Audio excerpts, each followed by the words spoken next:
তো সমান ভাগে ভাগ হবে, তবে দুইজনে 2 নাম করে এবং একজনে 3 নাম করে সম্মতিক্রমে মোট 7 নামে দেওয়া যাবে কিনা জানতে চাই।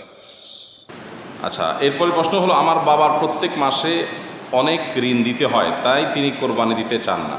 আমার মায়ের কাছে কিছু টাকা আছে, আমার মা কি কোরবানি দিতে পারবেন বা তার উপরে কি কোরবানি ওয়াজিব হবে? আপনার বাবার যেহেতু ঋণ আছে, তিনি অবশ্যই ঋণ পরিশোধ করবেন কোরবানি না দিয়ে। আর আপনার মায়ের যদি টাকা থাকে, তিনি কোরবানি দিবেন। বাবা এবং মা সবার অ্যাকাউন্ট আলাদা আলাদা ইসলামের শরীয়ত অনুযায়ী। স্বামী স্ত্রী দুজনের অ্যাকাউন্ট আলাদা আলাদা। অনেক সময় দেখা যায় আমরা এটাকে গুলিয়ে ফেলি, এটা গুলিয়ে ফেলার কোনো সুযোগ নেই। স্বামীর যদি টাকা না থাকে তো বেচারাও কোরবানি দিবে না, স্ত্রীর টাকা আছে তিনি কোরবানি দিবেন, তখন স্ত্রীর কোরবানির থেকে গোশত খাবে স্বামী।